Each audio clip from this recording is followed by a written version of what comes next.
आकाशवाणी मध्य प्रदेश से प्रस्तुत हैं प्रादेशिक समाचार।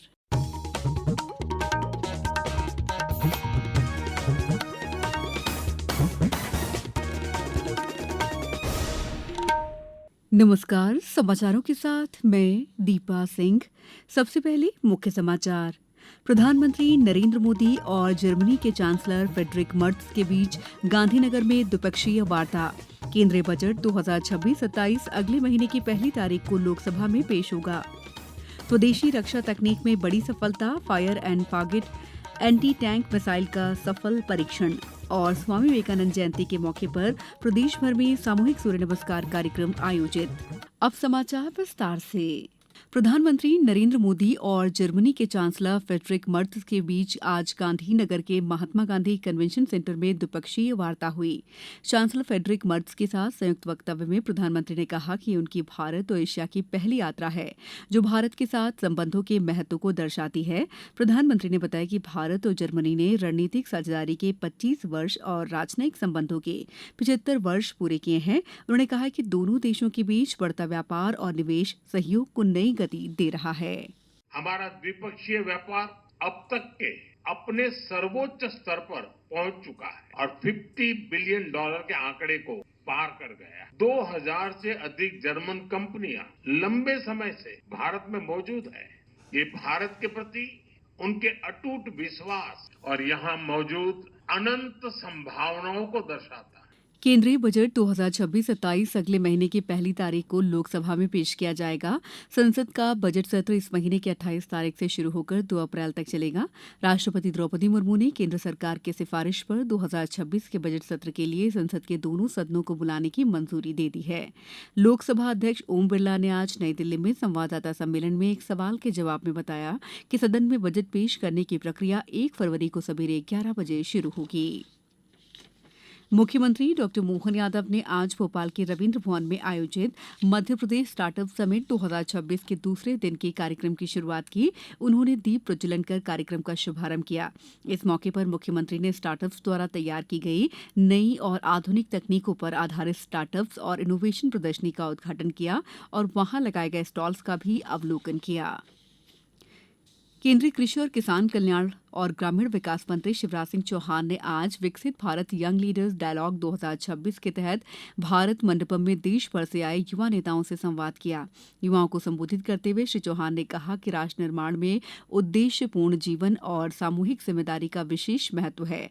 उन्होंने भारतीय सभ्यता के मूल्यों का उल्लेख करते हुए कहा, जब जीवन समाज और देश की सेवा को समर्पित होता है तभी उसे सही अर्थ मिलता है। समाचारों में वक्त है ब्रेक का। ये समाचार आप आकाशवाणी मध्य प्रदेश से सुन रहे हैं। ये समाचार बुलेटिन YouTube पर Madhya Pradesh news all India radio channel पर और Facebook साथ ही X प्लेटफॉर्म पर AIR न्यूज भोपाल पर सुने जा सकते हैं। इसके अलावा आप हमारी वेबसाइट newsonair.gov.in पर अथवा न्यूज ऑन AIR ऐप पर भी समाचार सुन सकते हैं। ब्रेक के बाद समाचारों में आपका एक बार फिर स्वागत है। भारत ने स्वदेशी रक्षा तकनीक की दिशा में एक और बड़ी सफलता हासिल की है। तीसरी पीढ़ी की फायर एंड फॉरगेट श्रेणी की man portable anti tank missile का सफल परीक्षण किया गया है। रक्षा अनुसंधान और विकास संगठन यानी DRDO के अनुसार इस मिसाइल का उड़ान परीक्षण एक चलते हुए लक्ष्य पर किया गया, जो पूरी तरह सफल रहा। स्वामी विवेकानंद जी की जयंती राष्ट्रीय युवा दिवस पर आज प्रदेश भर में सूर्य नमस्कार के कार्यक्रम आयोजित किए गए। मुख्यमंत्री डॉ मोहन यादव ने भोपाल के सुभाष स्कूल के विद्यार्थियों के साथ सूर्य नमस्कार किया। इस मौके पर मुख्यमंत्री डॉ यादव ने कहा कि स्वामी विवेकानंद जी ने अपने विचारों से राष्ट्र के युवाओं में नई ऊर्जा का संचार किया। उन्होंने कहा कि योग हमारी भारतीय परंपरा का हिस्सा है। सूर्य नमस्कार की यौगिक क्रियाएं हमारे संपूर्ण जीवन का निचोड़ हैं। ये केवल एक शारीरिक व्यायाम नहीं, बल्कि हमारे जीवन को सामान्यता से उत्कृष्ट की ओर लेकर जाने का बड़ा माध्यम है। योग पूरे जीवन का निचोड़ है और योग केवल शारीरिक हमारे लिए एक व्यायाम नहीं है, ये समूचा अपने आप में एक हमारे जीवन को उत्कृष्टता की ले जाने का मार्ग है। ऐसे में अगर योग के लिए हमारे पास पूरा समय नहीं है तो 12 नमस्कार के माध्यम से भी हम अधिकांश योग की क्रियाओं को अपने शरीर में धारण करने का अवसर पाते हैं। वहीं मध्यप्रदेश स्कूल शिक्षा मंत्री उदय प्रताप सिंह ने नरसिंहपुर जिले के राजमार्ग स्थित स्कूल में, केंद्रीय सामाजिक न्याय मंत्री वीरेंद्र कुमार ने टीकमगढ़ में, केंद्रीय जनजातीय कार्य राज्य मंत्री दुर्गादास उइके ने बैतूल और केंद्रीय महिला एवं बाल विकास राज्य मंत्री सावित्री ठाकुर ने धार में सूर्य नमस्कार किया। उज्जैन में जिला स्तरीय कार्यक्रम में 4,000 से अधिक विद्यार्थियों ने सामूहिक सूर्य नमस्कार किया। नीमच, झाबुआ, ग्वालियर, आगरमालवा, छतरपुर, सीधी, अशोकनगर, सीहोर सहित अन्य जिलों में भी इस अवसर पर कार्यक्रमों का आयोजन किया गया। मुख्यमंत्री डॉ मोहन यादव ने भोपाल के कुशाभाऊ ठाकरे सभागार में आयोजित एक कार्यक्रम में भाग लिया। इस दौरान उन्होंने ग्रामोदय से अभ्युदय मध्यप्रदेश अभियान की शुरुआत की। यह अभियान आज से 26 जनवरी 2026 तक चलेगा।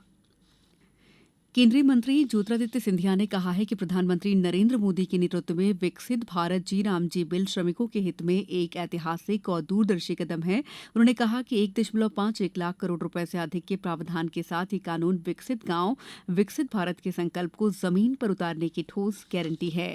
ये जी राम जी की योजना जो केंद्र सरकार ने निकाली है, ये नया बिल एक आधुनिक ग्रामीण विकास की योजना, रोजगार गारंटी पूरे देश में एक साथ लागू की जाएगी। कोई गैप नहीं होगा पुरानी मनरेगा और जी राम जी योजना के बीच में। 100 दिन के बदले में 125 दिन की गारंटी है, मतलब 25% प्रधानमंत्री जी ने इसको बढ़ोतरी की है। डिजिटाइजेशन के आधार पर पूर्ण निरीक्षण किया जाएगा। कई जो हम लोग ने पिछले 12 साल से घोटालों की बात सुनी है, मैन्युअल लेबर होना चाहिए, मशीन का इस्तेमाल किया जाता था, बस पूरा नियंत्रण किया जाएगा। मध्य प्रदेश के पिछड़ा वर्ग और सीहोर जिले के प्रभारी मंत्री कृष्णा गौर ने आज कहा कि विकसित भारत जी राम जी योजना केवल रोजगार नहीं बल्कि स्थायी आजीविका की गारंटी है। उन्होंने कहा कि ये योजना गरीबों, जनजाति और पिछड़े वर्ग के लोगों को रोजगार देकर ग्रामीण भारत को आत्मनिर्भर बनाएगी। राज्य में सर्द हवाओं ने ठिठुरन बढ़ा दी है, जिसमें ग्वालियर चंबल संभाग सबसे ज्यादा प्रभावित हैं। यहां दिन और रात दोनों समय कड़ाके की ठंड बनी हुई है। मौसम विभाग के मुताबिक अगले 4 दिनों तक मौसम में कोई खास बदलाव नहीं होगा। भोपाल और इंदौर में भी न्यूनतम तापमान 10 डिग्री सेल्सियस से नीचे बने रहने की संभावना है। मौसम विभाग का कहना है कि ग्वालियर चंबल संभाग प्रदेश के उत्तरी और ऊपरी हिस्से में स्थित होने के कारण यहां ठंड का असर अधिक है। महिला प्रीमियर लीग WPL क्रिकेट में रॉयल चैलेंजर्स बेंगलुरु का सामना यूपी वॉरियर्स से होगा। ये मैच कुछ ही देर में नवी मुंबई के DY पाटिल स्पोर्ट्स अकादमी में खेला जाएगा। रॉयल चैलेंजर्स बेंगलुरु इसी मैदान पर मुंबई इंडियंस के खिलाफ पहले मैच में 3 विकेट की अपनी जीत का सिलसिला जारी रखना चाहेगी। वहीं यूपी वॉरियर्स शनिवार को मौजूदा चैंपियन गुजरात जायंट्स से मिली हार के बाद वापसी करने की कोशिश करेगी।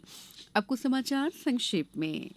मुख्यमंत्री डॉ मोहन यादव 15 जनवरी को नर्मदापुरम जिले के माखन नगर में आयोजित होने वाली आम सभा के माध्यम से लाडली बहना योजना के हितग्राहियों के बैंक खातों में सिंगल क्लिक से राशि अंतरित करेंगे। भोपाल में खेलो MP यूथ गेम्स का शुभारंभ 13 जनवरी को शाम 6 बजे बड़े तालाब स्थित बोट क्लब पर होने जा रहा है। बैतूल कलेक्टर ने जिले में नेशनल हाईवे सहित सभी प्रमुख सड़क मार्गों पर सड़क सुरक्षा के आवश्यक उपाय प्राथमिकता से सुनिश्चित किए जाने के निर्देश दिए हैं। राजगढ़ में स्वच्छ जल अभियान की मुहिम चलाई गई है, जिसमें नगर के फिल्टर प्लांट की साफ सफाई की गई। साथ ही नगर के सार्वजनिक स्थान की टंकियों की भी साफ सफाई का अभियान चलाया गया। राज्य सरकार ने भोपाल जिले के लिए वर्ष के 4 स्थानीय अवकाशों की घोषणा की है। इसके तहत मकर संक्रांति, अनंत चतुर्दशी, महानवमी और भोपाल गैस त्रासदी बरसी दिवस पर भोपाल में स्थानीय अवकाश रहेगा। आगर मालवा जिले में कल कृषक कल्याण वर्ष का शुभारंभ कृषि विज्ञान केंद्र में हुआ। इस मौके पर 4 कृषि रथों को हरी झंडी दिखाकर रवाना किया गया। कार्यक्रम में किसानों को कृषि की नई तकनीक की जानकारी भी दी गई। इस बुलेटिन में बस इतना ही। अगला बुलेटिन कल सुबह 7:10 पर। दीजिए इजाजत। नमस्कार।